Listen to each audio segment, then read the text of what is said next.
The story I'm about to tell is a little difficult for me to talk about for two reasons. One is that the main part took place when I was around 4 or 5 years old, which makes it difficult to remember most details surrounding the story, which is part of the reason it's haunted me for 20 years. The other reason is this story makes me feel uneasy to even really think about. And this might be only the third time I've ever really told it in full. So a quick background to this story is that I was born and raised in an extremely close big family. We all lived within about a mile of each other around a large park in a small Texas town. Unrelated fun fact for those horror fans out there. This park is the present day location of the majority of the town that dreaded sundown murders. Now, my family was jam-packed full of aunts and uncles, and I'd say I saw them all at least once a week for my entire childhood. I can't stress enough how close we all were growing up and how trusted they all were, as it plays an important part in this story. So this story came up recently between my older brother, my mother, and I because I opened up about a series of nightmares I have been basically plagued with for as long as I can remember. These nightmares are always very similar and basically always consist of me, as a small child in my childhood home, attempting to escape my house while something horrible chases me. This something is never actually visually seen, but it's more like I sense this massive looming person reaching out at me from the dark, and it always catches me before I can get outside. This usually results in me waking up in a sweat. These dreams always seem to enter around these very vague yet oddly detailed memories of a babysitter I once had. Here's where it gets odd. These memories I have are almost like dreams. I very specifically remember the details of what was happening and the feelings I had in it. But everything else was just out of reach. That goes for the babysitter herself as well. I remember it was a middle-aged woman, but I can't for the life of me recall her face. In my memories, it's like I never really got a good look at her. The two specific incidents I remember were not happy ones. The first one is that whenever I would get in trouble, what for I have no memory of, I would be forced to sit outside on the back porch in shorts and a t-shirt during winter. I remember because I would shiver and just sit there quietly, scared that complaining would cause more problems. The second memory was even worse to me. The babysitter loved to play this game she made up. She would turn off all the lights in the house and go hide deep in one of the back rooms. I was left in the front room and told that if I wanted food or to watch TV, I had to find her first. I never had any idea where she was hiding, and if I ever found her, she would jump out screaming like a madwoman and chase me. I remember her laughter at my fear. I remember often being so frozen with terror that I would sit on the grounds near the front door, too scared to go find her. No matter how long I waited, she would never come out of hiding, no matter how hungry I got.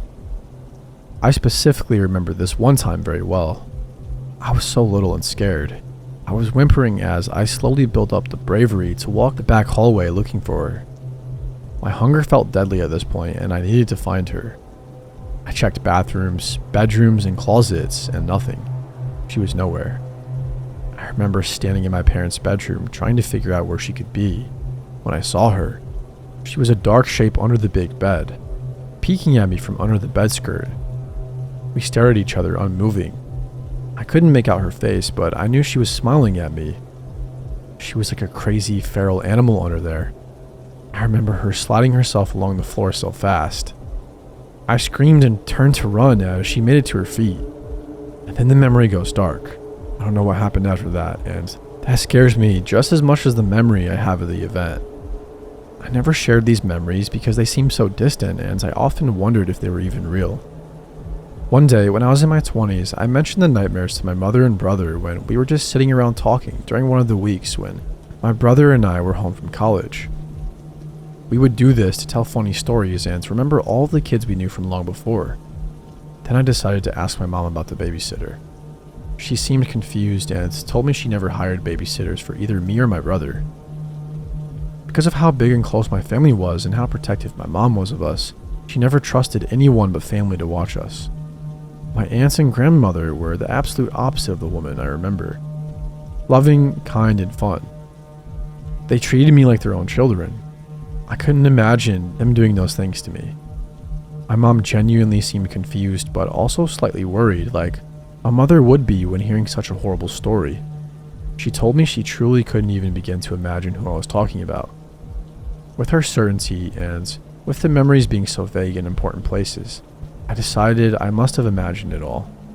Then my brother brought it up again the next day when we were driving together. "Yeah, I remember that," he said with some concern in his voice. "Like, I remember seeing you get taken outside and being forced to sit there, and I thought it was so horrible. I don't know why we never told anyone." He too had no memory of who the woman was, but he remembers feeling defenseless over the whole thing. He only had vague memories of the horrible game that she would play, but pointed out how he has absolutely no memory of her ever targeting him with her torment. He remembers the events as if he were an audience member. He did, however, remember things I didn't. This included that I often got in trouble because I would often use my imagination to tell stories, and that the babysitter would often get mad when she realized it was not true. This resulted in me getting kicked out of the house. I just want to point out that my brother was only 1 year older than I am, so he too would have been very little. I have thought about bringing it back up to my mom, but I honestly trust that she has no idea who I'm talking about, and I don't want to make her feel horrible about something so long ago that she clearly had no idea about. I just wish I could understand what the hell happened and who the hell she was.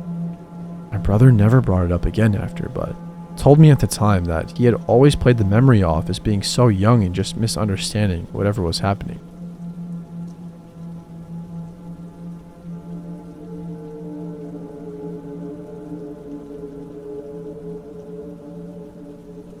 I live in a small rural community in the eastern US. It's a nice little town. Because of my work in the medical field, I've met some interesting folks. I'm also familiar with law enforcement and emergency personnel. Small town life is not as dull and uneventful as people think, especially since everybody knows somebody who knows somebody. I have a lot of stories to share, but since this one just happened, I'll start here. Because it's still very recent and the investigation is ongoing, I have to be vague with some details, but I needed to tell someone. I'm single and live alone. Due to a stalker, I've moved twice, but that's another story for another time. However, it is relevant for this story for multiple reasons. The first reason being that I have a dog for the sake of protection, as well as motion sensors and outdoor security cameras. The second reason is the location of my home, which is literally down the street from the fire department. I can see it from my living room window and a couple of blocks from the police station. However, next to the fire department is the road department, which is basically a parking lot where they park their road equipment and empty garbage trucks at night and on weekends. Oddly, it doesn't have a security camera. Small town life, I suppose. My house sits on a hill with a good view of that side of the street. Due to the incline, the large trees in the front yard, and the half cornfield on the property next to me, most people on the street below wouldn't notice me in the backyard unless they were actively looking. However, I can see that street clearly. This incident happened Saturday evening.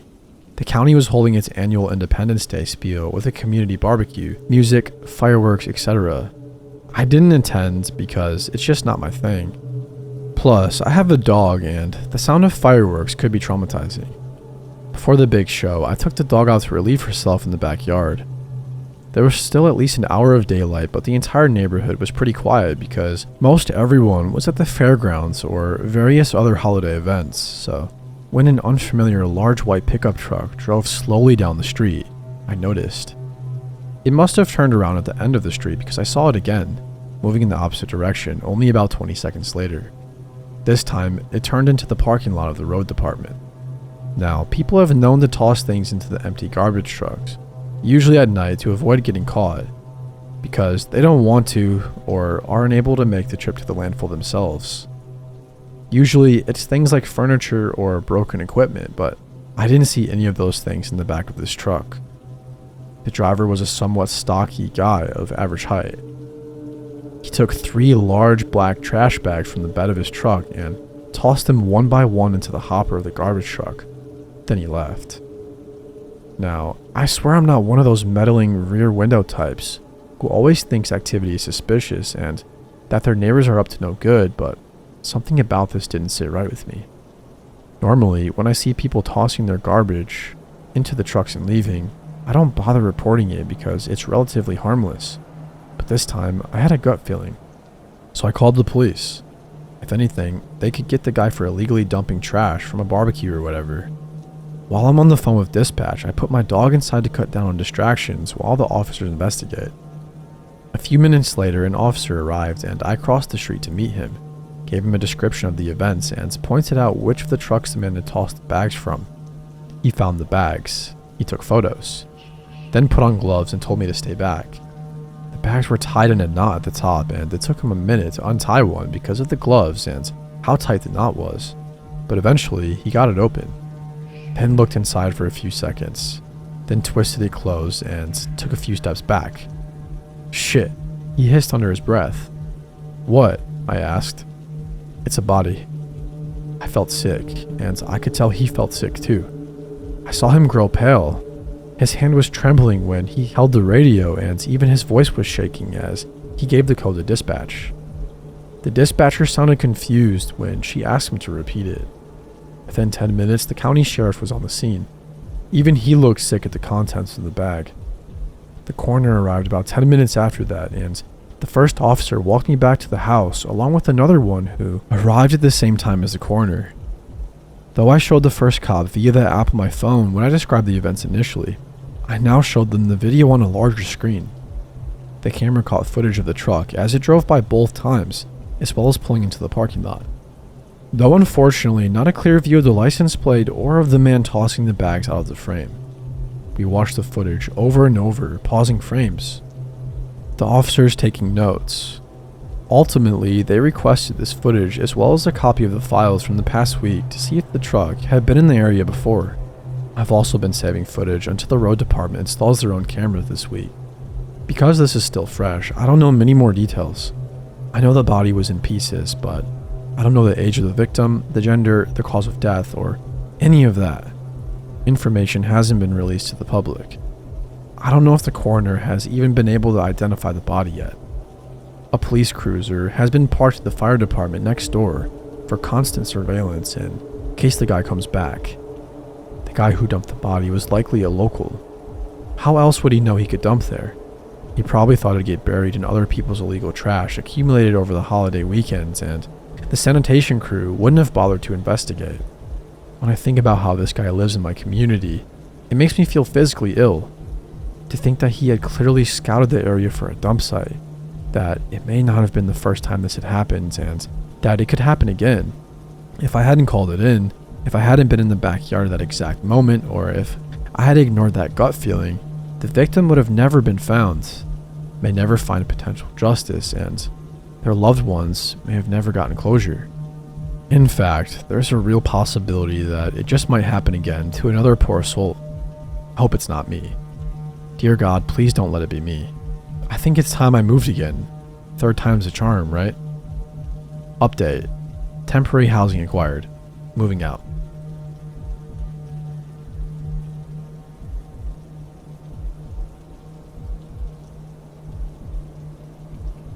A few years ago, my boyfriend and best friend of 4 years had just dumped me. I was using this website, Meet Me, to meet people in my area while I was in college. My profile clearly stated that I was not explicitly looking for anyone to date. I just wanted to meet new people. I had just been dumped, so I was really trying to put myself out there, and I'm not really the type to go out. In my area, there is a giant dance-a-thon that my university did every year to raise money for a children's hospital. I had someone message me and ask if I had heard of it. I told him my dance team usually performed at it every year. He told me he was actually one of the children that was supported by the event when he was younger. I thought that was pretty cool, so I asked him a little about his experience with that and genuinely thought it was interesting. After a while, that conversation was kind of dead and I didn't really have much else to say, plus it was getting late, and I kind of wanted to go to bed. I told him so, and after about 10 minutes of lying in my bed trying to sleep, I got another notification. I glanced at it real fast, and this dude had honestly sent me a novel. After this event, I swiftly deleted the account, so unfortunately, I don't have access to the exact messages. So I'm going to do my best to remember. The first one went a little something like, "Look, I will be honest, I really want to keep talking to you. In fact, I'd actually like to take you on a date sometime. You seem like a really nice girl and very sweet and interesting. I think we would get along extremely well, and I'm kind of alone in this world. Insert long-winded commentary about his loneliness here. He also did not use any punctuation, so it took me a long time to dissect this. I responded and told him I wasn't interested. He was about 7 years older than me, and I was 20 at the time. He tried to say goodnight again. Then he responded with another novel along the lines of, "I don't think you understand. You are perfect for me. You were made for me. I'm sure of it. God speaks to me. You know, God wants us to be together, and we will be. One day you'll be mine." I'm trying to be polite because he was so nice earlier, and I guess I'm naive. I don't totally know, but I kept responding, trying to let him down easy. Here are some more highlights. Maybe not today, maybe not tomorrow, but God has decided this. Who are we to deny him his plan? Someday in the future, we will end up together. You will realize it soon. We're going to have 3 children. I know their names. 2 boys, 1 girl. God already spoke their names to me. I wrote them down when I was 7 years old, and I still have the paper. Do you know how I know you're going to be my wife? Because I wrote your name down with it. You will be my wife. Don't make a mistake. God is talking to me now. He's saying your name to me. I can't let you leave. At that point, I blocked and reported him, noped the hell off the site, and went to bed all creeped out. The morning came and he had found me on Facebook, and he was going on, starting with comments along the lines of, "Where did you go? How could you do this to me? You're denying your fate." He did it all night. I freaked out, told him to leave me alone pretty aggressively, and blocked him. I deleted all the social media apps off my phone for the next few days. I asked my roommates to stay at home with me. They agreed after I told them what happened. I was actually genuinely terrified this dude was going to come find me. I mean, he was local, and I made nice conversation by telling him my major and some clubs I was in. He could have shown up anywhere, but thankfully he didn't, and that was the end of that.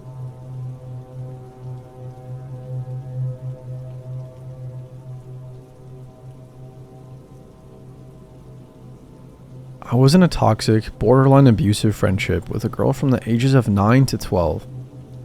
Here's some background information to give you a little understanding as to what my life was like in the late 2000s, early 2010s. I grew up in a very thunderous household.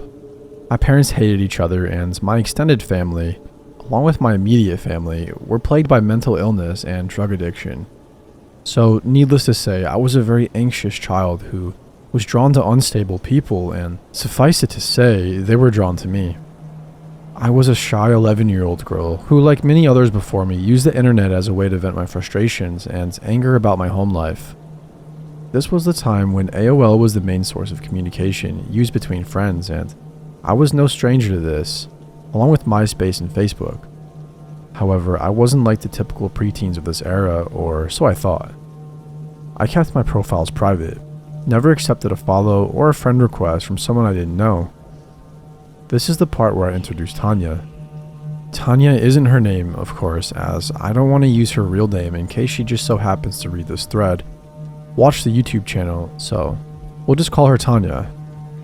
Tanya and I met in elementary school, one of the points in my life where my family situation was quite volatile, and in retrospect, I think she sensed this. I was vulnerable, and Tanya took advantage of my innocence. She never really displayed any signs of her true intentions in the beginning, as they never usually do. She would do shady things every now and again, manipulate me into begging my mom to stay on the computer until the wee hours of the morning so we could go on not safe for work websites, ghost me when I didn't give her my favorite pen, or yell at me when I couldn't perfect a guitar solo on Guitar Hero. She did some other things to me that I believe my brain blocked out due to trauma. My mom didn't like her either. Parents always have a weird intuition when it comes to friends, and I really wish I would have listened to my mom before Tanya did what she did to me. Her behavior changed for the worse when we turned 11. She was openly jealous of my success in school. Granted, she was incredibly smart herself, but she always made it a point to mock me for having great grades and would always comment that since I wasn't pretty enough, having good grades would be a nice balance. Nice, right? It took me a while to build my self-esteem up after all the snide remarks that she would make about my weight and my face. And only now, as a 22-year-old, do I feel better. Anyways, as a result of her jealousy and growing resentment towards me, she began to plot my downfall. I make no exaggeration either. This girl literally tried to ruin my self-worth, even more than she already had. It started in 6th grade. Tanya and I were remarkably close that year, and I wanted to do everything with her. We would talk all day in school, and we would chat all night on AIM. On one particular evening, we were talking about boys. Being that we were hormonal preteens, our conversations would usually turn to who we liked in school that day. Being that I made a horrible relationship with my father, I didn't really trust boys, even from an early age, so it was rare I developed a crush on one. I remember Tanya's and my conversation going a little something like this, with Tanya asking me, "Do you know Mark? The kid in my class? Yeah, why? I heard he likes you." What? No way. Totally, he told me. You want me to talk to him and give him your username? Yes, of course. OMG, thank you, Tanya. My heart was racing. The boy liked me. Impossible. When Tanya told me that she would give Mark my username for AIM, I nearly exploded in my seat. 11-year-old me couldn't believe I was going to have my first real boyfriend.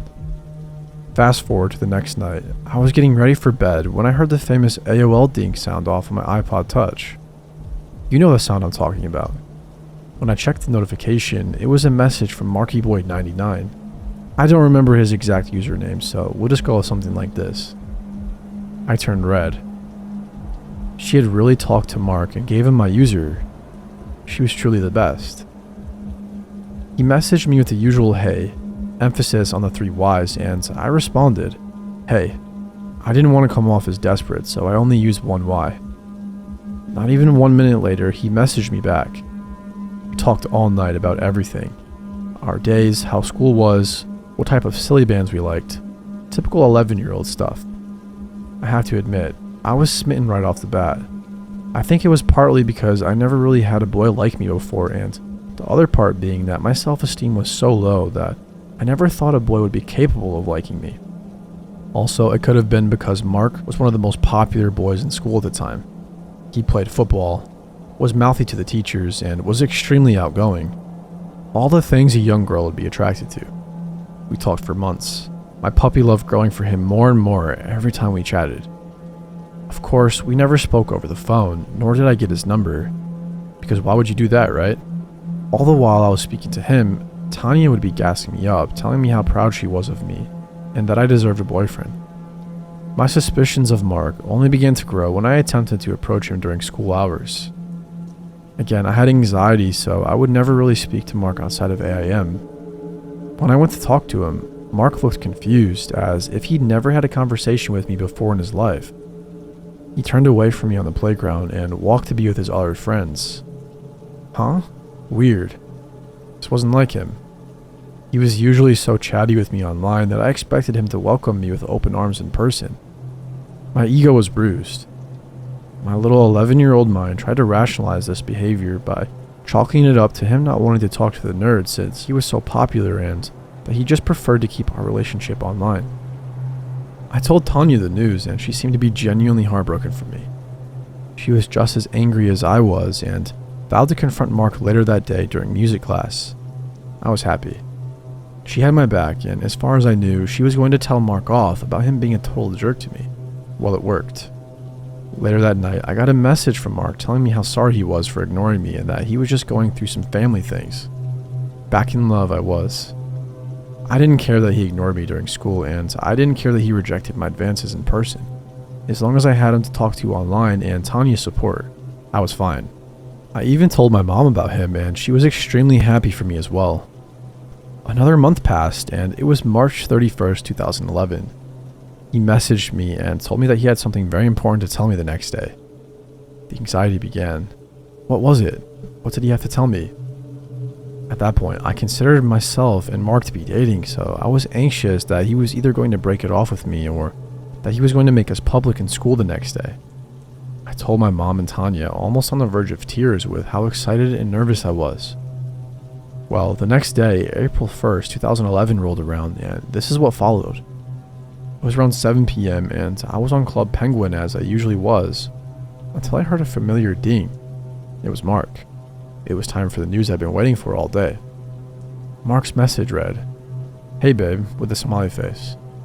"Oh my god, hey, I've been waiting for you to chat with me all night. Sorry, I was at practice.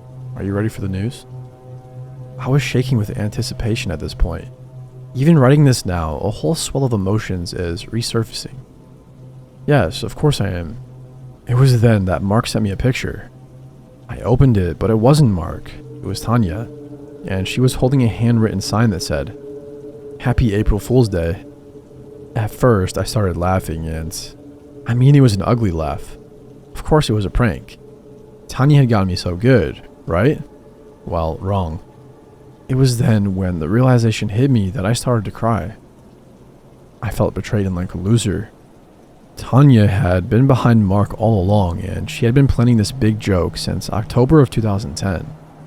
She had been so jealous that she pretended to be someone else and strung along my emotions when she knew I was already in a rough place mentally. She told me that I was stupid to even think that Mark would like me in the first place, and that I was dumb for not asking for his number.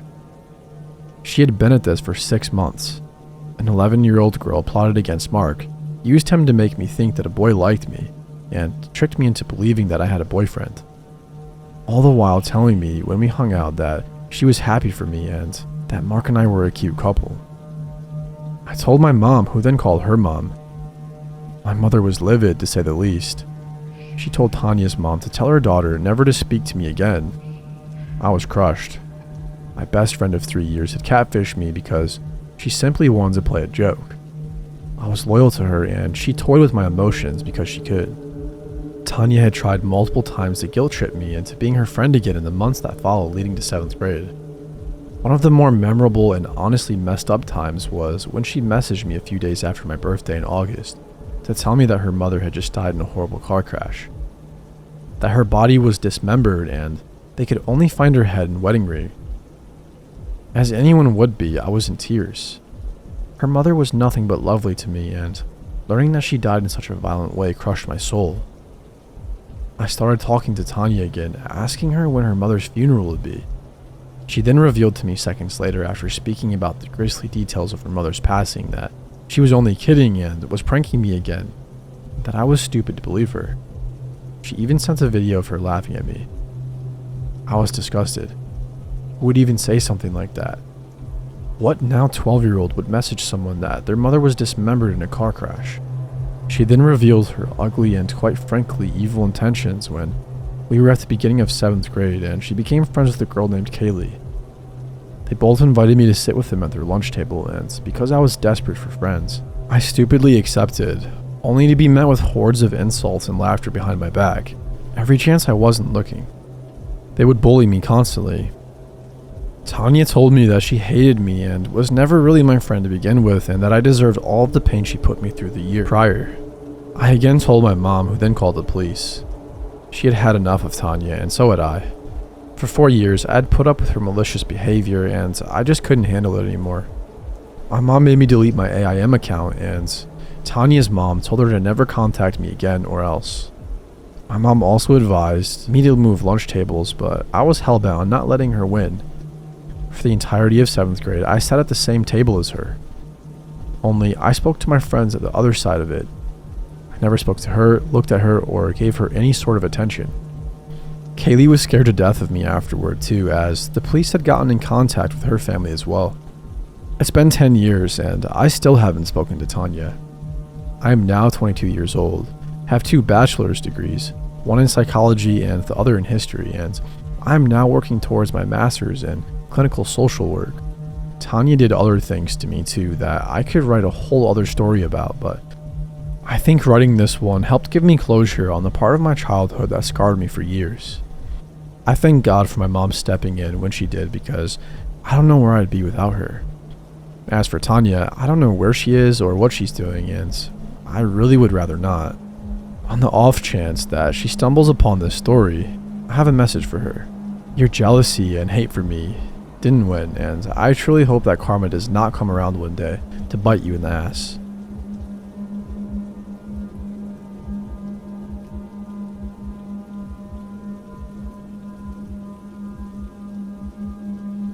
This happened when I was around 17 years old and is still happening now.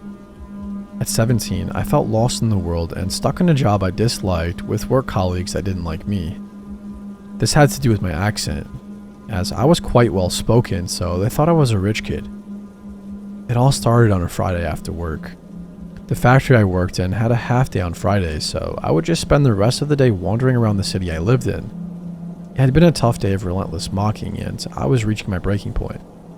I went around the city looking for a new job. I visited the police recruitment center, the Army, Navy, and Air Force centers, and even the International Red Cross. I just wanted to get away from it all. After a few hours, I had a bag full of career pamphlets and still no idea what to do with my life. I turned a corner and immediately saw a sign sitting in front of me. I can remember it so vividly now. It said, "Free personality test. Are you curious about yourself? Come in." I then looked up at the building and, in a big fancy sign outside, it said, "The Church of Scientology." Now, before I continue, yes, I already knew about Scientology. However, I had a morbid curiosity about it.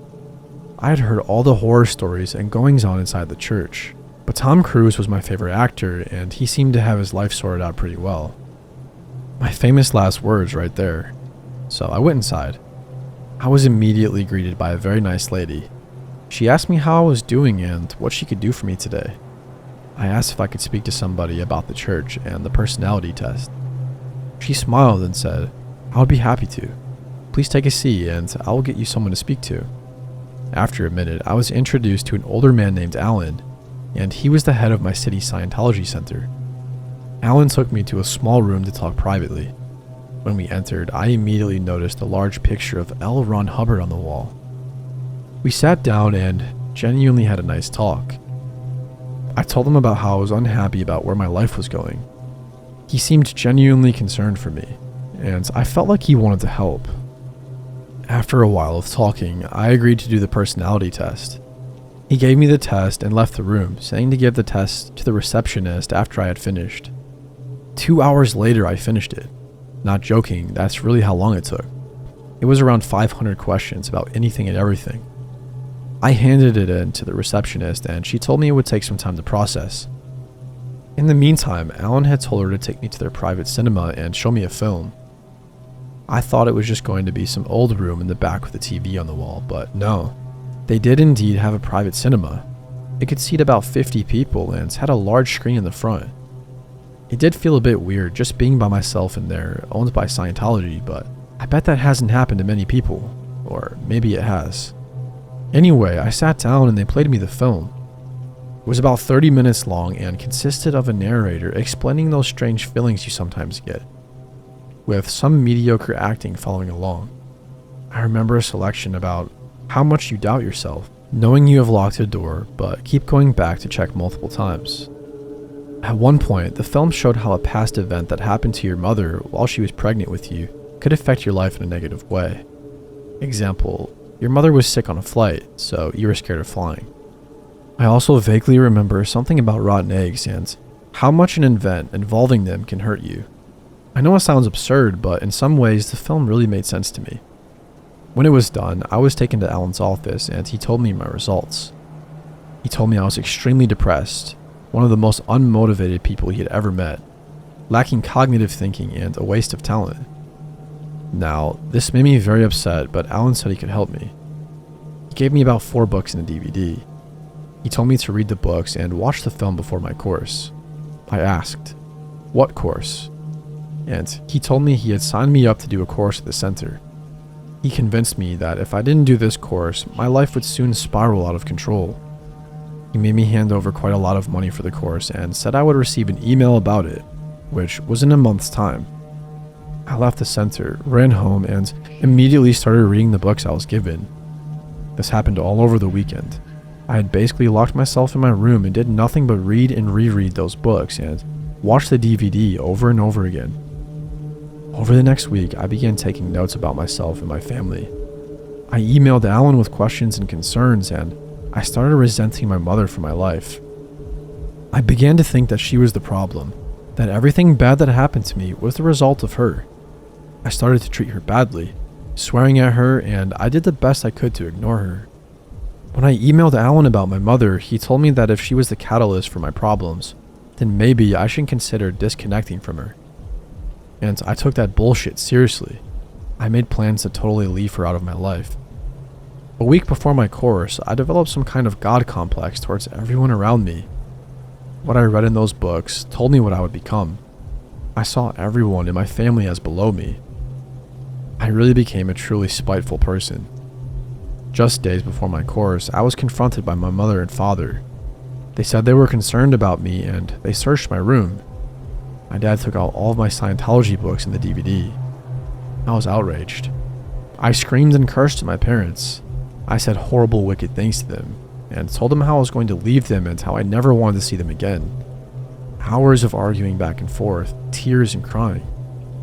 However, in the end, they did convince me that the Scientology church was a bad place.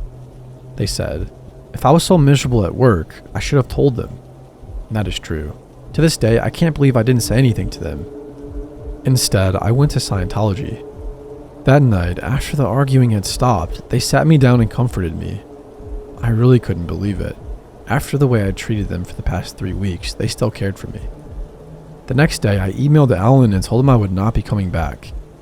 He quickly got back to me asking why, asking if it was my family and if I was being forced to not go. However, I ignored him. The emails I received in the next few weeks were mad. He told me stuff like, I should leave my family now and I could stay at the Scientology church. He tried to convince me that it was all because of my mother. He even emailed me to say something along the lines of, he won't be surprised if he reads in the papers that I was found dead. I'm very sure he crossed a line there, but I just kept ignoring him. The strangest email I got was one in all binary code. 001101011. This and 100010101110. I used a binary code translator, but it all came back as mixed up letters and numbers. None of it made sense. I eventually blocked him. However, it still hasn't stopped. About 2 or 3 times a year, I'll get an email from a Scientology church. It's either asking how I am or asking about my family. When I get them, I immediately block the email address. But they just keep coming. It's always someone new saying they heard about my case and they were worried about me. The whole reason I'm writing this is because I just got one the other day and thought it would make a good warning. Please, I beg of you, do not go to a Church of Scientology center. If they can make me into a spitefully degenerate in just a few hours, then what can they do with a person in a few months or a year? If anyone has any idea how to block an entire religion and cult from my email, then please let me know. And if you're lost in life, sad or upset, then please talk to your family, friends, or a doctor. When you're down, don't let others make you into a monster. Take it from me. After this event, I got help and I'm a happy, confident person now.